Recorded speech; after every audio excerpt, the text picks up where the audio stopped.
Baik, Assalamualaikum warahmatullahi wabarakatuh. Perkenalkan nama saya Ayus Karini Asmani Tias dengan NIM 2409000019 dengan kelas A dari Fakultas Psikologi.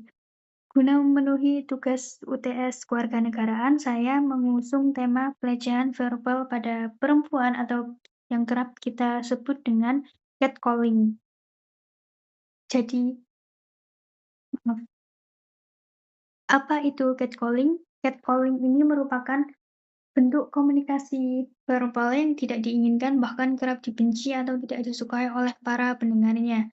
Jadi, yang sering saya jumpai dan sering saya alami ketika berjalan sendiri atau bahkan rombongan dengan teman-teman, catcalling ini sering muncul dari berbagai pelaku seperti sopir truk atau bahkan ada beberapa pelajar atau para pemuda-pemuda lainnya.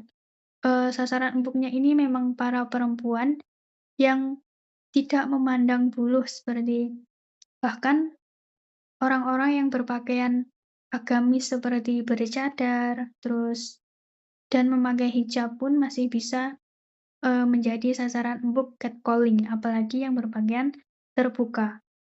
Catcalling ini kerap terjadi di berbagai tempat umum dan terbuka, misalnya di tempat nongkrong atau ngopi, bahkan di sekolah atau universitas pun masih ada budaya catcalling. Faktor penyebabnya faktor sosial budaya. Jadi budaya patriarki masih sering terjadi di negara Indonesia ini.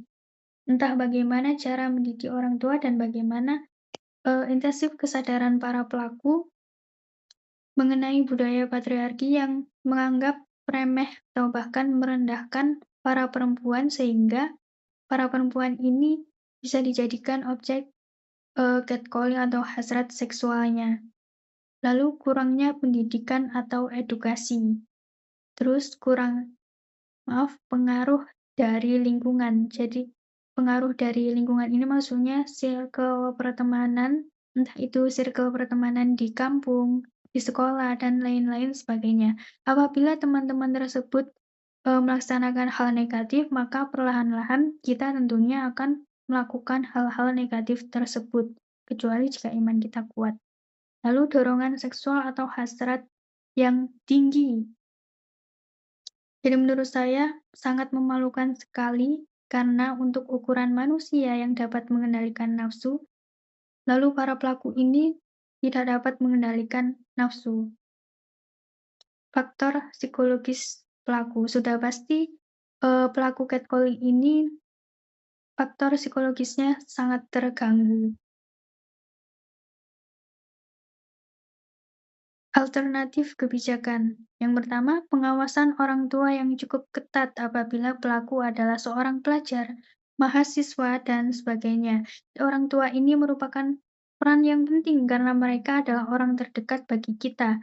Jadi orang tua perlu mengingatkan atau menegaskan apabila melihat dan mendengar cerita dari tetangga-tetangganya, misalnya ketika ketahuan anaknya sedang catcalling tetangganya yang lain atau catcalling temannya yang lain, maka orang tuanya ini berhak atau berkewajiban menegur anaknya ini. Misalnya, "Jangan bicara seperti itu, nggak sopan sama mbaknya." Seperti itu.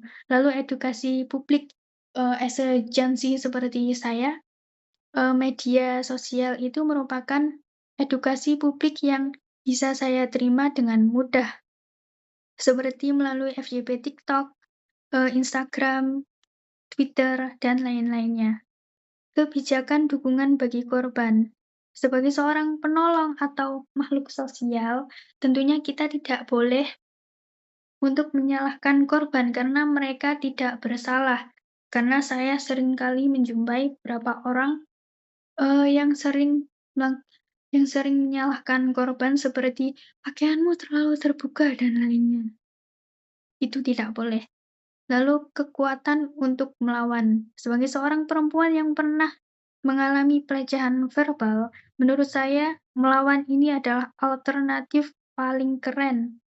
Karena melawan itu menurut saya wajib, biar para pelaku kapok.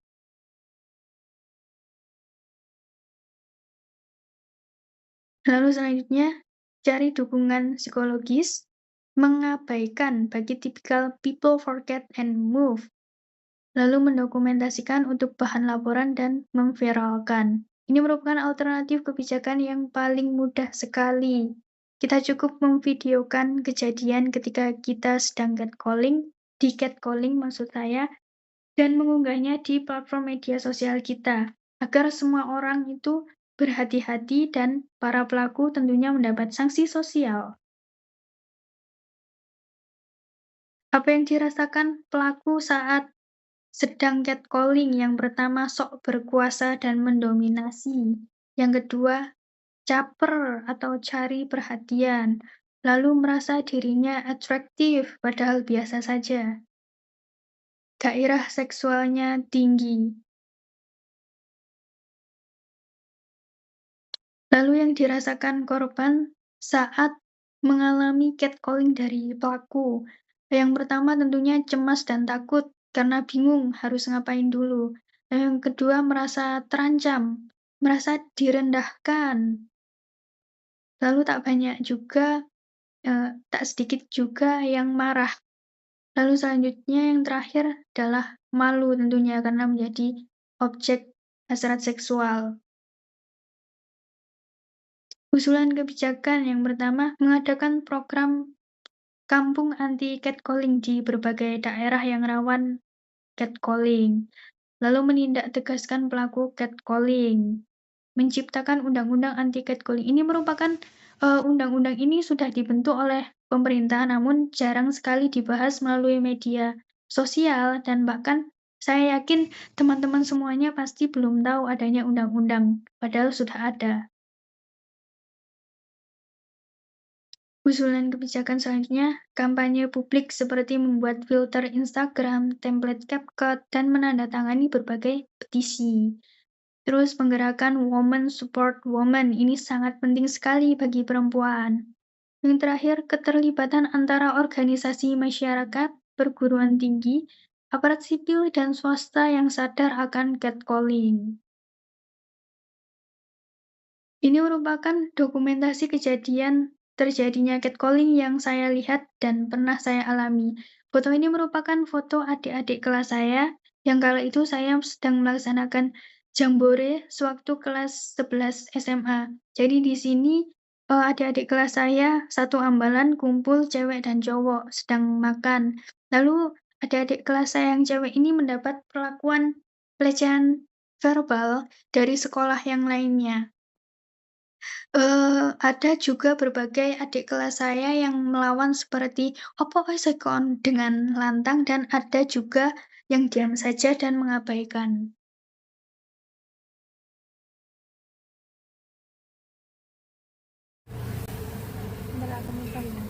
Aku bari iki eling untuk mantel ya.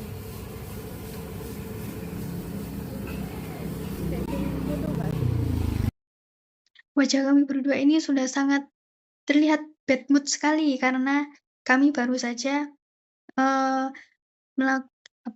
mendapat pelecehan verbal atau catcalling dari berbagai pemuda yang lewat di depan.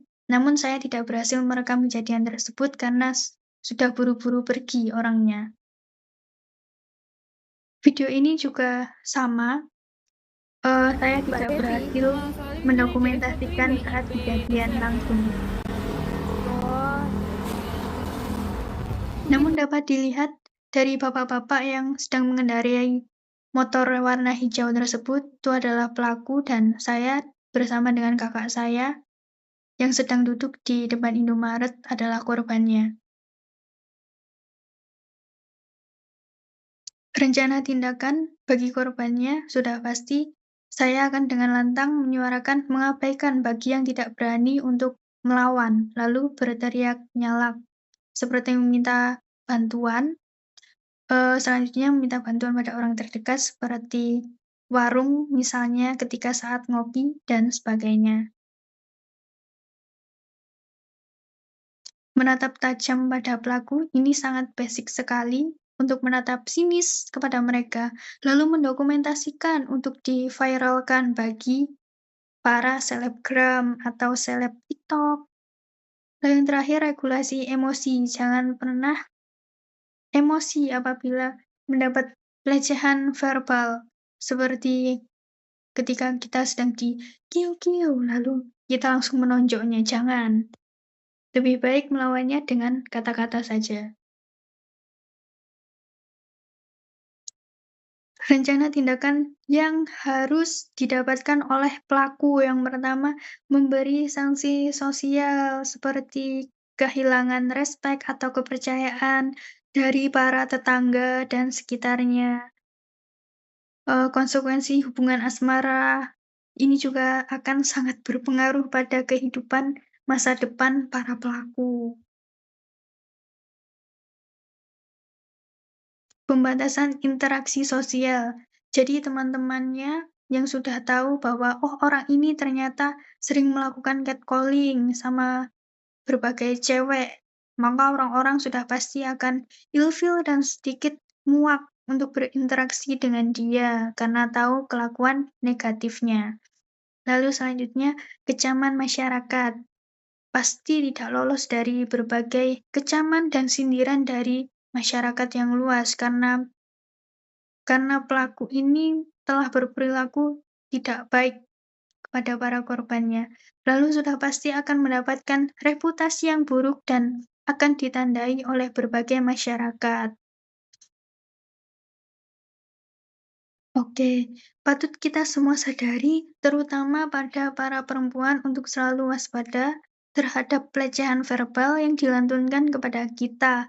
Pelaku dapat datang dari berbagai tempat, usia, bahkan status sekalipun. Jadi tidak pandang bahwa bapak-bapak yang sudah beristri pun biasanya juga masih bisa melakukan catcalling terhadap para perempuan. Jadi harus hati-hati dalam memilih pasangan. Tuh. Eee, Pelaku akan melakukan pelecehan ini karena tidak mendapat kepuasan hasrat seksual dan faktor reputasi yang cukup. Mereka selalu menghantui korban dengan tak mengenal usia dan status para korban. Oke, baik itu saja yang dapat saya sampaikan di presentasi kali ini. Saya ucapkan terima kasih dan wassalamualaikum warahmatullahi wabarakatuh.